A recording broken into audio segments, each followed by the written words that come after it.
This is the great story here for anybody willing to find it and write about it and explain it, is this vast right-wing conspiracy that has been conspiring against my husband since the day he announced for president. No. Bill Barr has decided his legacy, he is fine with his legacy being the AG who took one for the team.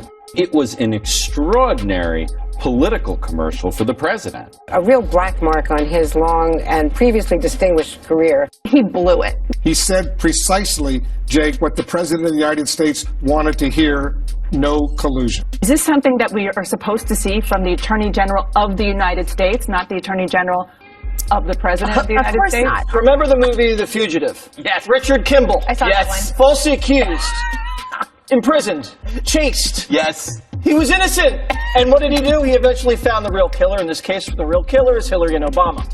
Hillary is, of course, denying her role in all of it. Instead, she wants to blame this all on Fox, saying we're just desperately spinning up a fake scandal. She doubled down on this today when she addressed the New York Democratic Convention, blaming Fox for everything wrong with society. Listen. We can't get distracted, whether it's by the latest culture war nonsense or some new right-wing lie on Fox. It's funny, the more trouble Trump gets into, the wilder the charges and conspiracy theories about me seem to get. Fox leads the charge with accusations against me, counting on their audience to fall for it again. This is the great story here for anybody willing to find it and write about it and explain it, is this vast right-wing conspiracy that has been conspiring against my husband since the day he announced for president.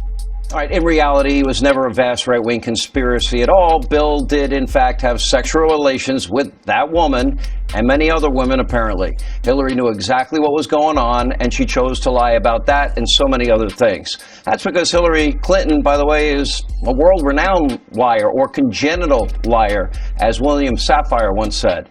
Now, that's what she does day in and day out, and given what we know, ask yourself this question. Are you going to trust an official court filing from a special prosecutor, or do you trust Hillary Clinton? I think the answer could not be more obvious.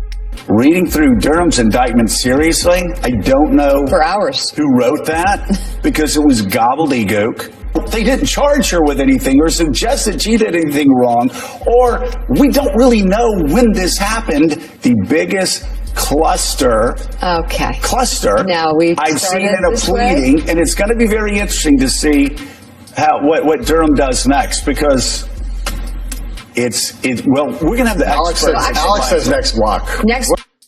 The Durham investigation is in real trouble. One of the things he revealed in that, which I've heard from other people, is this claim that Rodney Jaffe was accessing data from the White House. All of that data precedes Trump's inauguration. What happened is Rodney Jaffe was trying to keep Barack Obama safe from hackers. That's all it is. You want to see her run in 2024? I want to see Hillary run away. She's a walking corruption machine. With some stuff that's come up about her recently, I don't think that she'd be my first choice. Are you nervous that Hillary's lawyer got indicted for lying about her role in the Russia investigation? I'm an attorney, and for a lawyer to get indicted, he must have done something pretty bad. Have you ever had a pest you just can't get rid of? Like a rat in your house? Not a big mouse, but like a big rat. Gnawing. Just won't go away. Does this sound familiar? Because that's what Hillary Clinton's become. A pest we can't escape. Crooked has triggered one scandal after the other, leaving nothing but a trail of corruption in her wake. Just like the years she was, concocting Trump-Russia collusion, or how her team gave the FBI the fake dossier. Special counsel John Durham's latest filing proves Crooked's involvement, and it's damning. And just like that, she is back, baby. She used today's keynote address to put herself on center stage. Republicans will claim they're on the side of parents and family values, but they will do nothing for actual parents or families. They'll let polluters trash our environment and let Donald Trump trash our democracy. That's why I intend to work my heart out to elect Democrats up and down the ticket this November. You can run the best campaign. You can even become the nominee. And you can have the election stolen from you. He knows he's an illegitimate president. He knows. What they'll do this next time is to really disrupt the actual election. Shut down the servers that you send results to. There's no question any longer. The Russians actively interfered in our election to help Donald Trump. There is no hoax. It's true. The Kremlin, meaning Putin and the Russian government, are directing the attacks, the hacking on American accounts to influence our election. Was information developing? Was the situation fluid? Would we reach conclusions later that weren't reached initially? What difference at this point does it make? It is our job to figure out what happened and do everything we can to prevent it from ever happening again. No, I think the first takeaway is we were right about this all along. President Trump was right when he said in 2017 he was being spied on. Bill Barr said it in 2019. He said spying took place and there was a basis for his concern about the spying. So, and each time that those statements were made, the press and the Democrats, oh, no, that's not true. Well, we knew it was true. And now, of course, Durham has more than confirmed that. And he's pointed out the fact that it goes right to the Clinton campaign. What I find interesting is this tech executive one, this Jaffe guy, because there was a piece in the New York Times that, oh no, he was doing what he was supposed to do. He was on contract. If he saw something that was of concern to him, he was supposed to raise that concern. Well, let's just assume for a second that's all true. Why did he raise that concern with the lawyer from the Clinton campaign, Mr. Zussman, and also communicated it to Mr. Elias, the lawyer, the chief counsel for the Clinton campaign? If he was concerned about it and there was a real issue there, he should have went to the FBI. But he didn't do that, Larry. He went to the campaign, and then Mr. Zussman takes this information to the FBI. And again, not just anyone at the FBI. Who does he meet with? He meets with Jim Baker, the chief counsel. So that's what's unusual about this and why I find it so troubling, not to mention the language Durham used, Larry, where he said that we were looking to create an inference and a narrative. You know what we call that? We call that framing someone. They were trying to frame the President of the United States, and it goes right to the Clinton campaign as evidenced by the filing from Mr. Durham last Friday. So what have we learned so far? Well, first and foremost, Russia is bad. That's the name of the course. It's the entire syllabus, actually. It may be the only fact you will come away with after months of heavy coursework. Russia is bad. Learn that, and you will ace the exam. Now, to be clear, we're talking about Russia here. We're not talking about the Soviet Union. There's a difference, and Joe Biden's been around long enough to know what that difference is. He's seen it firsthand. The Soviets wanted peace. Joe Biden told us that repeatedly in the 70s and 80s. Russia, by contrast, just wants war.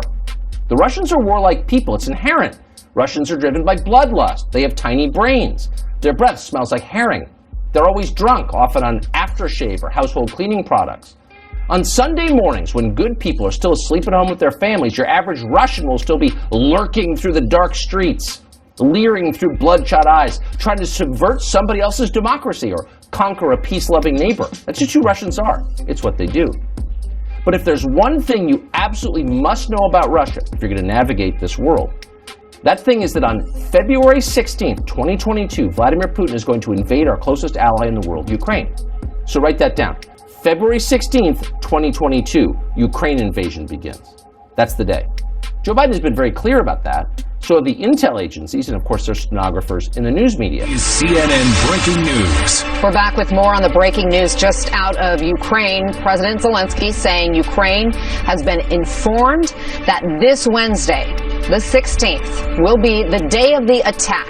Ukraine's President Zelensky addressing his nation today about reports intelligence picked up that actual date for an attack of Wednesday. Telling them that he is told that February 16th will be the day of the attack. President Zelensky saying that his government has been told that February 16th will be the day of a possible attack. Today, defiant Ukrainians celebrated a day of unity.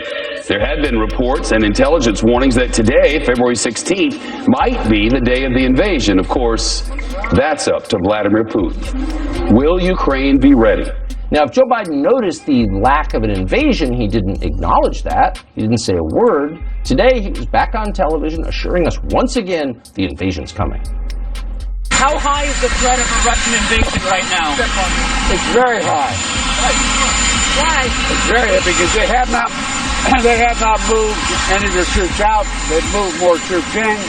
Number one. Number two, we have reason to believe that they are engaged in a false flag operation to have an excuse to go in. Every indication we have is they're prepared to go into Ukraine, attack Ukraine. Are you going to call Putin? I'm not calling Putin. I have no plans to call Putin right now. Do you think he made a final decision, sir? Russia plans to manufacture a pretext for its attack. This could be a violent event that Russia will blame on Ukraine, or an outrageous accusation that Russia will level against the Ukrainian government. We don't know exactly the form it will take.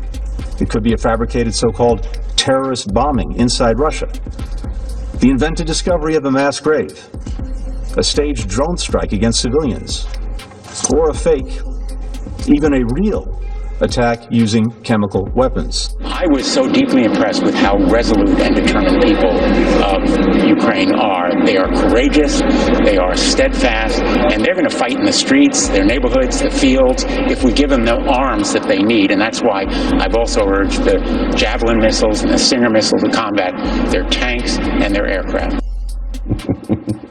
So that guy who lied about his own war service is pretty excited at the thought of Ukrainians fighting and dying in the streets. But remember, this is the same foreign policy team that gave us the debacle that was the exit from Afghanistan. And remember, these same individuals, Jake Sullivan, Tony Blinken, Wendy Sherman, Bill Burns, those were the same people who were in charge back in the Obama administration when we had the tragedy in Benghazi. So it probably shouldn't surprise us. I mean, it's sad for our country, it's sad for the world, but it shouldn't surprise us that they're messing this up as well. You're right, we need sanctions. They should have been on right away. But when you start from the wrong, when you start from the wrong perspective, right from the get-go, projecting weakness from the Oval Office and giving in on this Nord Stream pipeline to Putin, I think from that point on, it's been all downhill. That's why you can't start and project weakness like this administration seems to do every single day. New report says that Russia offered Afghan militants bounties to kill U.S. soldiers. The administration's non-reaction. CNN matching the reporting cited a source asserting that the cash rewards did lead to coalition casualties. Not so long ago, in a land not so far away, there was a Republican Party that would have confronted Russia for putting bounties on the heads of U.S. soldiers. To say nothing of putting bounties on American troops. It's unbelievable, Joy. Yeah. I mean, he has still yet to say anything as the President of the United States about bounties on American troops. I'm talking about the real owners now. The real owners, the big wealthy business interests that control things and make all the important decisions.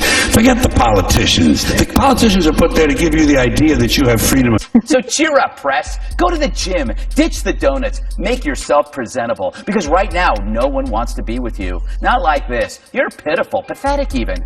There's so many fish in the sea. Why not catch a real one this time?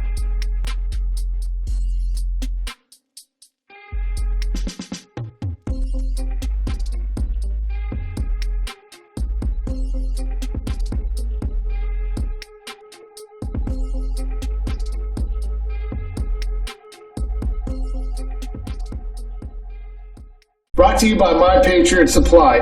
Concerned about the future? Join the club. Global problems are having local consequences. Too many of them, if you ask me. Take food shortages, for instance. Supply chains can break down at any moment, as we have all learned the hard way. That means now is the time to get yourself some emergency food from our good friends at My Patriot Supply. They're America's largest preparedness company with millions of happy, well-prepared customers. Their food lasts for up to 25 years in storage. It is an insurance policy that you can eat. When you need it, it will be there. Rather have it and not need it than need it and not have it. Act now and save $50 on a handy 4-week emergency food kit. This kit provides breakfast, lunch, dinners, drinks, and snacks totaling over 2,000 calories a day. Every person in your family should have one. Go to preparewithwhatifnews.com and save $50 on each 4-week food kit you purchase. That's preparewithwhatifnews.com. Those who know what's coming are using today to prepare, and you should too. Go to preparewithwhatifnews.com.